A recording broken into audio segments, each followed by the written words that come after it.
Have you ever found yourself in a place where justice seems delayed, where the wicked thrive, and the innocent suffer?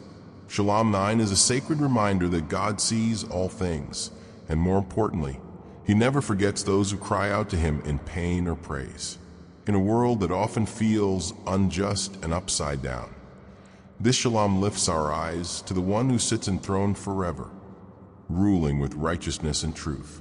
David, the psalmist, doesn't just sing about deliverance, he testifies of it. He's lived through danger, betrayal, and war, yet here he proclaims, "I will praise you, Lord, with all my heart." This is not blind optimism. It is faith rooted in the character of God, a God who defends the oppressed, silences the proud, and holds every injustice accountable. Shalom 9 reminds us that even when the wicked rise, they will fall by their own schemes, and those who take refuge in God will never be abandoned. So wherever you are today, whether you're facing spiritual enemies, emotional battles, or societal injustice, Shalom 9 invites you to take shelter in the one who rules with perfect justice and unfailing love. Stay with us as we walk through this powerful shalom together on Trust in God. You are not alone, and your cry has reached heaven. I will give thanks to the Lord with my whole heart. I will recount all of your wonderful deeds. I will be glad and exult in you.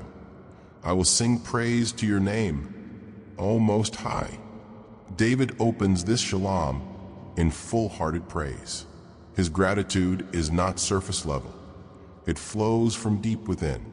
He's not just remembering one act of kindness from God. He's recounting all of God's wonderful deeds. This is a reminder to all of us.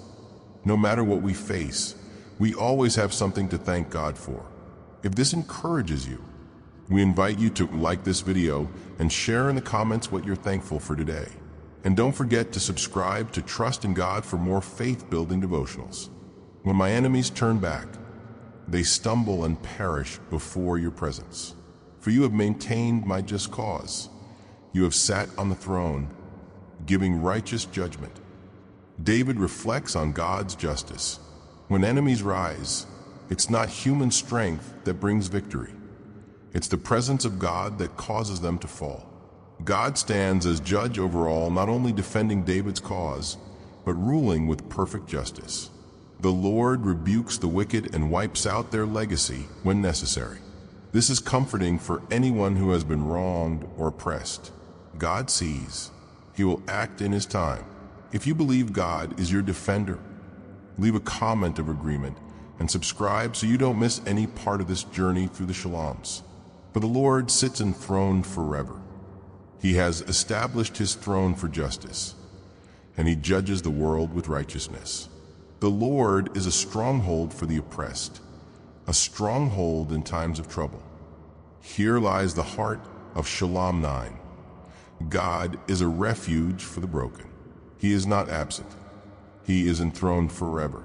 For those who feel crushed by injustice, poverty, abuse, or despair, this passage is a shelter. The God who judges the wicked is also the same God who shelters the hurting. If you've ever run to God in times of trouble, consider commenting with the word refuge. And remember to like and subscribe for continued encouragement. Sing praises to the Lord, who sits enthroned in Zion. Tell among the peoples His deeds, for He who avenges blood is mindful of them. He does not forget the cry of the afflicted. David reminds us that God never forgets the cry of the afflicted. His mercy reaches to those crushed in spirit. David calls us to tell the world about God's justice and compassion, to make His name known. If God has lifted you from a low place, your story is worth sharing.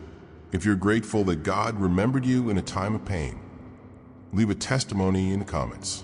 And make sure you're subscribed to Trust in God for more life-giving truth. The nations have sunk in the pit that they made, in the net that they hid. Their own foot has been caught. The Lord has made Himself known. He has executed judgment. There's a sobering truth here.